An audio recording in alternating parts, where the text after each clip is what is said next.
Informativo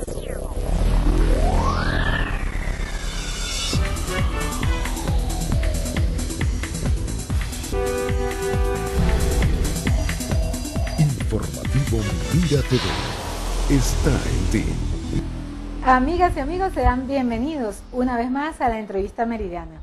Hoy vamos a tratar un tema de gran interés para la vida nacional y para ello está con nosotros el profesor de la Universidad Central de Venezuela, Alfredo Ordóñez, quien es especialista en el tema de petróleo.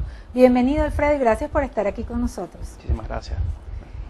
Alfredo, precisamente, como decíamos, vamos a conversar acerca de un tema que es de gran interés y es porque sabemos que Venezuela ha tenido que vivir una crisis petrolera donde los precios del petróleo han bajado sustancialmente y precisamente esa es una de las primeras interrogantes. ¿Cómo incide esta crisis que hay a nivel de los precios del petróleo a la economía de Venezuela? ¿Qué está pasando con las personas que van al mercado y cómo se vincula eso con los precios del petróleo? Bueno, primero que nada, muchísimas gracias nuevamente por la invitación. Y vamos a destacar algo importante. La economía venezolana es una economía monoproductora donde el 80% de sus ingresos de divisa, del dólar, es por la renta petrolera, y eso hay que sumarle de que el consumo normal de la población normal consume productos importados. Es decir, la economía venezolana es una economía de puerto, una economía que importa productos. Entonces, por supuesto, al tener menos renta petrolera, menos divisa en la economía, tienes menos productos. Al tener menos productos, el consumidor ve menos productos en los mercados, entonces eso implica un aumento en los precios excesivos, vamos a la relación de inflación y nos encontramos con una economía deficitaria y que, por supuesto, tiene grandes problemas para la sociedad y para los tomadores de decisión de carácter político. Ahora, vamos a hablar entonces para tratar de explicar un poquito cómo se maneja el petróleo en Venezuela y, por supuesto, en el mundo. Hace poco, el ministro de Petróleo y Minería, Asdrúbal Chávez, acudió a Viena en una reunión donde el gobierno venezolano esgrime como un logro que la OPEP va a mantener la capacidad de producción. ¿Qué significa esto?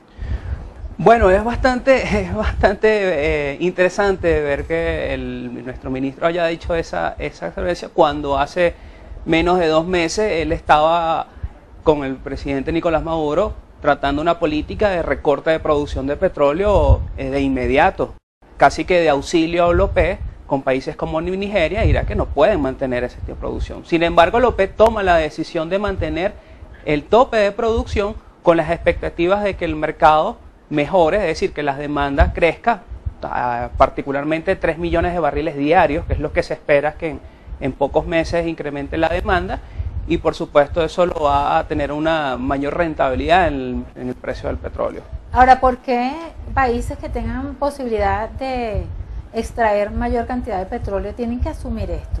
Si en todo caso así el precio esté bajo, pero pueden vender mayor cantidad de petróleo, pues es más ganancia. ¿Por qué tienen que asumir en todo caso el tema de los países que tengan poca producción de petróleo? Bueno, es la decisión que se tomó desde la OPEP. Si te pones a ver la decisión de la OPEP, encabezado por Arabia Saudita, tomaron una decisión de, mira, no vamos a recortar la producción de petróleo, vamos a mantener la producción de petróleo, el mercado va a mejorar y tal vez mantengamos una alianza con países no OPEP, particularmente con Rusia. Rusia decidió no recortar su producción. Entonces, de alguna manera, los países que se sienten mejor, que tienen una mejor estructura económica, que no se ven tan perjudicados por el precio petrolero, mantienen y van en pro de la estabilidad de su mercado, no le impacta realmente el precio del petróleo. Pero países con grandes problemas en toma de decisiones, particularmente Venezuela, Nigeria, tienen que verse en la necesidad de adaptarse a lo que plantea la mayoría en el escenario internacional. Y la OPEP planteó, se mantiene el ritmo de producción. Ahora, una cosa es mantener el ritmo, otra cosa es bajar, en todo caso, la cantidad de barriles producidos, y otra cosa es aumentar. En estos 3 puntos, en estos 3 términos, ¿dónde queda Venezuela? Estas 3 posibilidades. Venezuela queda en la necesidad de aumentar su producción. Venezuela no ha dejado de producir más de 2.5 millones de barriles diarios. El último informe de la empresa PDVSA plantea de un 2.7, pero realmente no llega a los 3 millones, que es el ideal de una economía como Venezuela, pues. Entonces, ahorita lo que tiene que hacer es incrementar su producción tal cual como lo vienen haciendo los países de América Latina.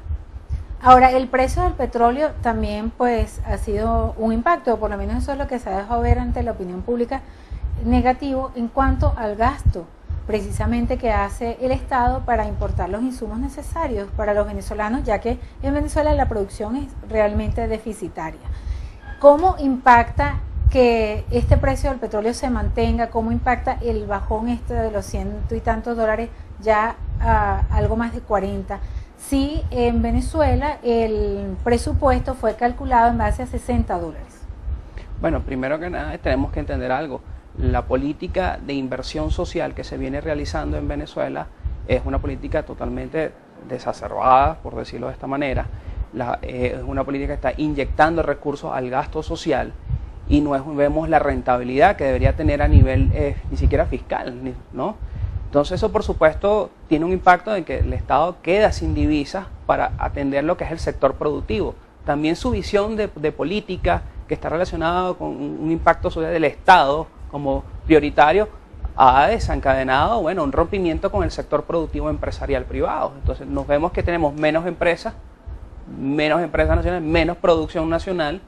El Estado está asumiendo el rol de ser el encargado de importar productos de bienes y servicios, y eso indudablemente tiene un impacto negativo para una economía, para cualquier tipo de economía, porque estamos viendo que el Estado asume un rol solo a una población que puede ser productiva, una población que puede crecer, puede mantener una estructura empresarial importante, y no es así en Venezuela. En un Estado que asume el control, como tú lo estás señalando, que lo hace el Estado venezolano, ¿de qué vive la gente que no trabaja en la empresa petrolera?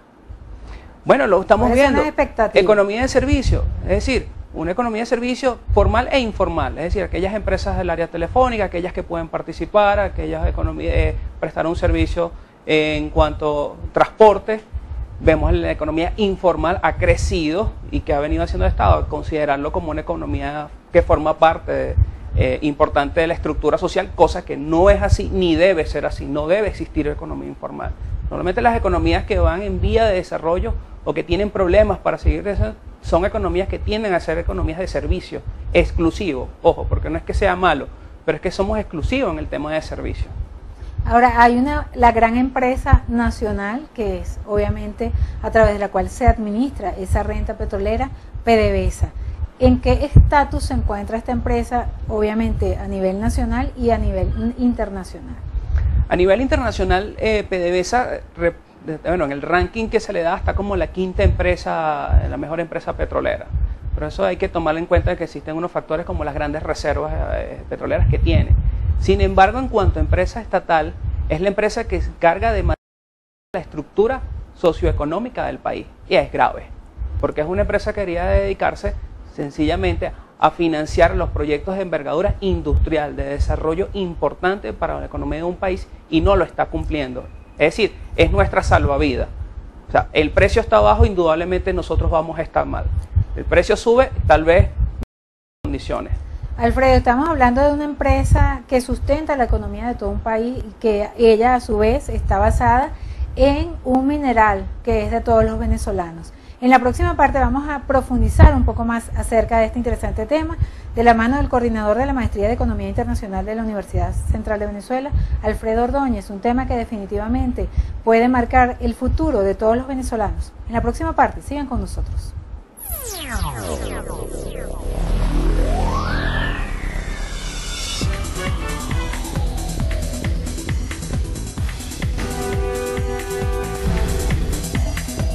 Informativo Mira TV está en ti. Nuestro invitado nos habló en el segmento anterior acerca de la importancia de PDVSA como una de las más vitales en materia petrolera en el mundo. No obstante, la administración que se hace de los recursos la convierte en todo caso, Alfredo, en una empresa no sustentable, pese a que en Venezuela se encuentran las mayores reservas de petróleo probadas del mundo. Oye, hablar de que no sea sustentable es como complicado, porque es una empresa que es sustentable, tiene las mayores reservas de petróleo, Creo que es una empresa que puede seguir despegando con una buena administración, una buena gestión industrial, de desarrollo industrial. Indudablemente es una empresa que sigue siendo competitiva. Ahora, en los actuales momentos es una empresa que lamentablemente ha venido siendo muy mal manejada, porque los recursos que se vienen de esta empresa no van ligados a la inyección de desarrollo o mejor ni siquiera en la estructura industrial de materia petrolera. Es decir, estamos perdiendo, la empresa pareciera poco a poco lo que es la capacidad de producción. Como venía hablando en la primera parte, estamos produciendo 2.5, 2.7 millones de barriles diarios. Es muy poco para una empresa ya con el éxito que debe tener PDVSA. Es decir, estamos estancados en la producción petrolera, mientras que otros países, nuestros principales vecinos de la región, ya ni siquiera del mundo, sino de la región, ya están logrando esos márgenes de producción. ¿Cómo analizas, Alfredo, los acuerdos de Venezuela con países como China, como Rusia, en materia precisamente de producción y de posibilidades de expansión de los mercados en Venezuela? Mira, principalmente lo que es los convenios con China son convenios que están ligados a un mayor financiamiento. Un mayor financiamiento necesita otorgar una garantía soberana. Mi garantía es lo que yo tengo como recursos petroleros, que beneficia particularmente a lo que es la producción china. Sin embargo, no somos gran aporte, no le estamos dando un gran aporte a China en cuanto a su capacidad de producción. Cosa muy contraria a lo que sí está haciendo Rusia con China, que sí le está garantizando un proveedor seguro. Algo como fue Venezuela a los Estados Unidos a finales de 1950, 1960, 1970. Resulta que ahora hemos sido, no somos proveedores seguros ni para nadie, pues para ningún mercado. Pues. Ahora fíjate, no obstante a lo que tú comentas, hay una cierta percepción de sectores de la población que sienten como injustos estos acuerdos. Inclusive hay empresas, por decirte alguna, como la Haye, que es emblemática, ubicada en los valles del Tuy. Los pobladores perciben que ellos realmente no han tenido los empleos que les prometieron cuando montaron esa tremenda industria en los valles del Tuy, que prometieron 6.000 empleos, no están esos empleos. Y así en muchas otras experiencias, estas industrias extranjeras montadas en Venezuela. Claro, bajo la percepción común nos debemos entender que estos convenios realmente no han generado el desarrollo que debió haber generado, ¿ok? Porque estos convenios eran para conformar estructuras empresariales importantes, competitivas, que formen parte del Parque Industrial Nacional, y realmente nos hemos dado cuenta que no. ¿Por qué no se ha generado? Porque trajeron la mano de obra extranjera. No, no necesariamente, porque ha habido incorporación de personal venezolano a estas empresas. El problema es que cuando lamentablemente estas empresas le exceden ya el control absoluto para la administración del Estado, indudablemente empieza a caer. Es decir, que el Estado no está cumpliendo el rol de un empresario, de un gerente empresarial. No es un gerente, no está capacitado para hacer un rol de empresario. ¿Okay? El Estado es Estado y el empresario tiene que cumplir sus funciones de empresario. Lamentablemente pero el drama es que la empresa la está manejando el Estado. Claro, y por eso cae. Entonces, la gran empresa, PDVSA. ¿Qué pasa con las empresas del Estado realmente? Son empresas que cuando no cumplen con sus expectativas, no tienen un control de producción. ¿Cuál es el problema cuando no producen? Bueno, sencillamente va al Estado, va a la Asamblea Nacional y pide recursos extraordinarios. Entonces el Estado le otorga recursos extraordinarios. Si lo vemos del sector empresarial, ¿qué pasa cuando el sector privado? ¿Qué pasa cuando una empresa no es productiva? Quiebra. Entonces el empresario siempre está preocupado porque para mantenerse sustentable, para mantenerse rentable dentro de la economía. Mientras que aquí el Estado como empresario está confiadísimo en que con la renta petrolera no hay. Claro, puede resolverlo. No funciona la empresa, no importa, porque vamos a pedir créditos extraordinarios a la Asamblea y con eso pagamos la nómina del año siguiente. Pero eso realmente no genera rentabilidad a la empresa. Eso a nivel poblacional. Vamos a plantearte la pregunta desde otra perspectiva. ¿Cuál ha sido la ventaja para el pueblo venezolano ser un país petrolero en materia de desarrollo? Mira, que eso te ha otorgado un capital importante para empezar a generar una estructura productiva. Sí lo logró. Cuando llegó el petróleo a Venezuela generó un cambio dentro de la estructura de la economía venezolana, de pasar agrícola a un desarrollo industrial. Sí tuvo mejoras, de lo contrario no pudiéramos ver estas obras de infraestructuras que tenemos en la ciudad de Caracas, por ejemplo. O sea, el petróleo ha generado gran parte de esa estructura, pero no hemos sabido gerenciar bien la empresa ni llevar los recursos al sector productivo. Nos hemos estancado en que el petróleo se ha dedicado a cubrir un gasto social y no hacia la inversión productiva. Aquella famosa frase de sembrar el petróleo se quedó en la historia. Ya pareciera que la frase sembrar el petróleo desapareció. O sea, no sabemos cómo sembrar, no sabemos qué es lo que hay que sembrar realmente, si es la conciencia del venezolano, si es la conciencia de los tomadores de decisión. Eso es un problema que realmente se está presentando. Hay también un tema que me parece importante tocar contigo, es precisamente el tema de ExxonMobil. Encontró petróleo en aguas de Guyana y este tema está precisamente en plena discusión, pese a que ya inclusive la empresa se encuentra in situ. La canciller venezolana Delcy Rodríguez, pues por escrito pidió que no siguieran haciéndose esas exploraciones. ¿Qué nos puedes comentar al respecto? Bueno, el gran error de Venezuela debe haber sido reconocido a Guyana como Estado, que fue el gran problema. Segundo, él no ha mantenido el conflicto, las negociaciones sobre la zona del Esequibo. Cuando tú reconoces a un país, ya estableces hasta acuerdos de negociación, le estás dando a ellos ya el reconocimiento de ese territorio. Segundo, la incorporación de esta empresa dentro de las zonas no es nuevo, ya desde hace 10 años se viene tratando esto. En los medios de comunicación han hecho un buen trabajo sobre la pertinencia de que se tomara caso en el estudio y no se hizo. Entonces, ya la empresa está instalada, ya está en estudios de perforaciones y Venezuela en esta altura, ¿qué va a reclamar? ¿No? O sea, es una falla diplomática muy seria. Aquí se tuvo que haber atendido en su momento y no se hizo. Sigue perdiendo territorio Venezuela por falta de... Sigue perdiendo territorio. Atención a esos laudos arbitrales. Y lo peor todavía es que nos estamos dando cuenta de eso y no estamos haciendo... Nota diplomática es una acción diplomática, pero tú tienes que hacer una acción de Estado. Y como Estado tienes que hacer presencia en el territorio Esequibo y no tenemos presencia. Alfredo, ¿cómo ves el futuro del petróleo en Venezuela ya para finalizar? Mira, por corto plazo seguiremos siendo una economía dependiente del recurso petrolero. Aquí hay que montar toda una estructura, hay que diseñar una estructura, un parque industrial importante y podemos agarrar algo importante, podemos verlo desde un punto de vista positivo. El precio del petróleo va a incrementar. Todavía el mundo tiene cierta dependencia sobre este recurso y podemos aprovechar esos recursos para inyectarlos en un aparato productivo, para generar parque industrial. Eso va a ser fundamental, no solamente para el desarrollo productivo del país, sino también para el proceso de formación que necesita este país para seguir adelante. Muchísimas gracias, Alfredo Ordóñez, profesor de la Universidad Central de Venezuela, especialista en el tema petrolero. Gracias por estar aquí con nosotros, Alfredo. Gracias. Y a ustedes, nuestros queridos televidentes, gracias por permitirnos una vez más compartir con ustedes a través de Mira TV, Canal 9 de Inter. Les invitamos para que continúen en nuestra programación. A nombre de Lourdes Navas en la producción y quien tuvo el inmenso placer de conversar con ustedes, Daisy Oropesa, nos despedimos, dejándoles como siempre con el mayor de los cariños y deseándoles una excelente tarde. Felicidades.